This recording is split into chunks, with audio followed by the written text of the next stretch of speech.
So exciting, skyrockets in flight, afternoon delight. I can't say enough how brilliant I am for buying this 2002 Porsche 911 Turbo, even though purchasing it was a total accident. It just proves the old idiom, even a blind squirrel finds a nut once in a while. Blind squirrel here. But despite the widespread criticism of its appearance, the nose, don't look at the nose. You don't have to be blind to love the 996 chassis 911 Turbo. I honestly believe that this car is the best 911 on the market right now. Well, almost. There's one thing.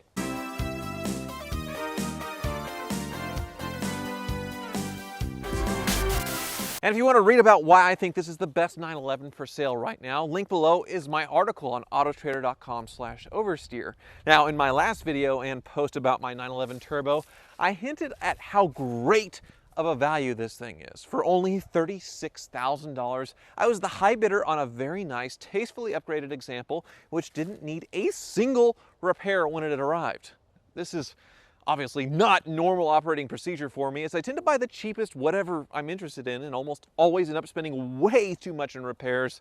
The car wizard gets rich, and it makes the total investment more than buying a nice example of the car in the first place. It's really dumb. Still, even though this wasn't the cheapest 911 Turbo in the USA, in regard to the whole 911 lineup, old and new, it certainly was a great deal. Now, my other 911, a 1985 3.2 Carrera, actually cost slightly more than this car, but I ended up selling it for a small loss to justify this impulsive 996 purchase.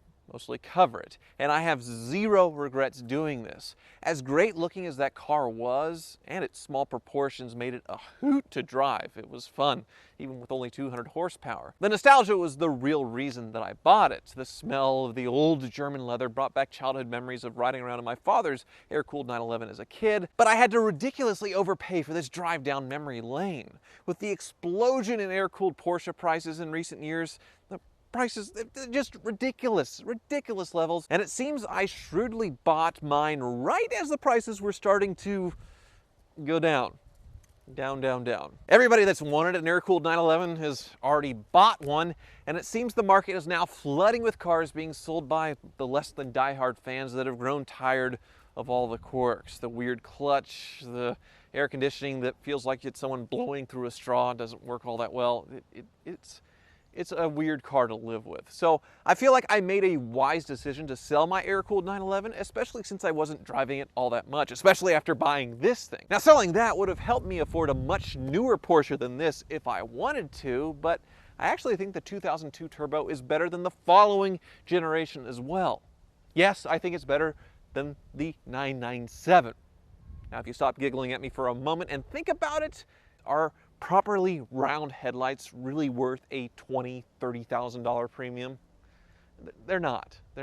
It's not that different otherwise. Obviously, the 997 generation 911 Turbo has better performance figures, but this could all be matched with my car with a cheap aftermarket tune. Other downsides from the 997 versus 996 is the weight.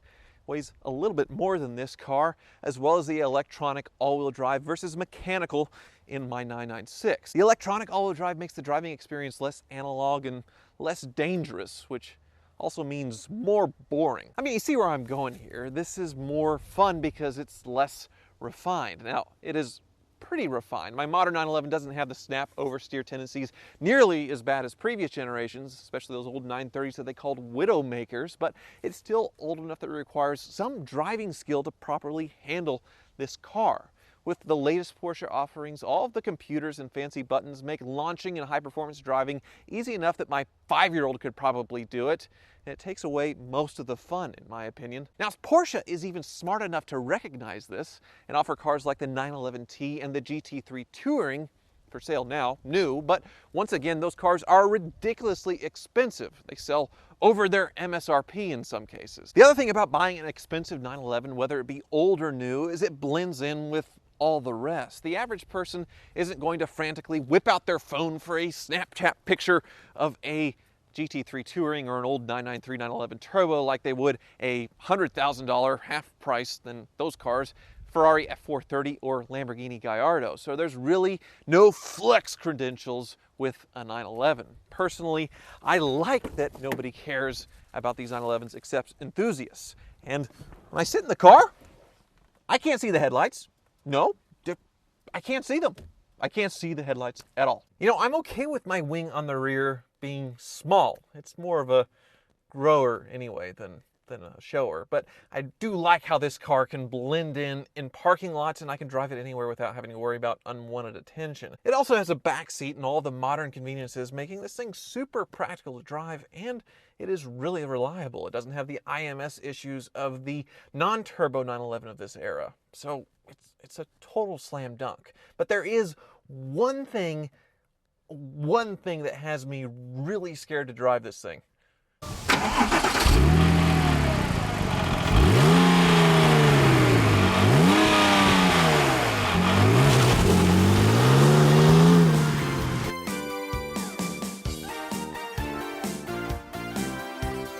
So I'm really freaked out about driving this car too hard, and it's not because I'm scared about it blowing up on me like other cars on the track in the past. It's actually for a totally different reason.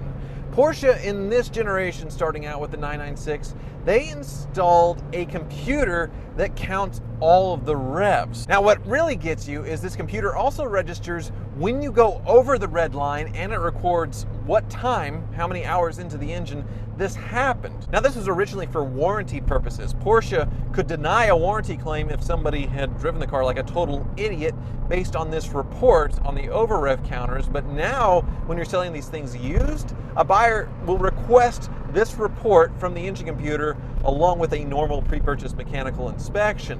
And if one of these is registering something like 50 hours ago, it had a bunch of ignitions over the red line, they ain't buying it. It's gonna completely tank your resale values. Now, unfortunately, the 996 only has 2 ranges for ignitions, the normal range and then over the red line. This was improved with the 997 as they gave it 6 ranges. So there's range 2 where you go over, and then 3, 4, 5, 6. 6 is when you really done screwed up. You've basically done a money shift. Instead of going from 2 to 3, you go 2 to 1 and zing the crap out of the motor. Now, that could certainly do some damage, but with this 996, with it only being 2 ranges, under or over, you really don't know. And it's kind of frustrating because you buy a car like this to drive it at its limits. It's super easy to touch that red line, and you shouldn't be terrified to do it because these engines are pretty stout.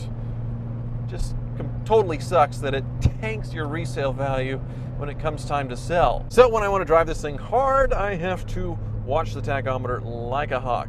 It is so quick to get up to that red line. And let me just show you with first gear. Ready?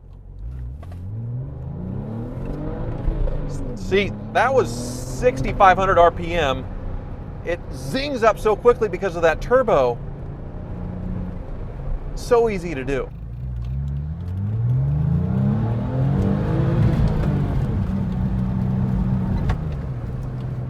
Actually revved it a little more than I wanted to at that moment, so I might have just killed the value of my car right there.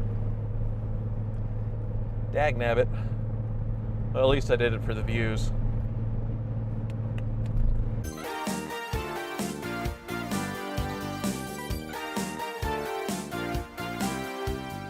So I'll always have to worry about Big Brother watching and recording my stupidity. It's also why I'm reluctant to have my car tuned, since it will dramatically increase the chances of my car getting put on this naughty list. Now, a modern PDK transmission equipped in the newer 911 Turbo wouldn't allow this to happen. It would shift before you could over-rev it, and its high resale values and less maintenance, since it is newer, makes a slightly used Porsche really guilt-free to own.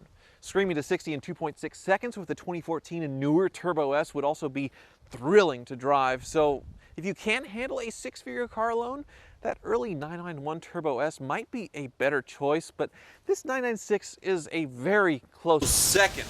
Just keep an eye on that tachometer if you don't plan on keeping it forever.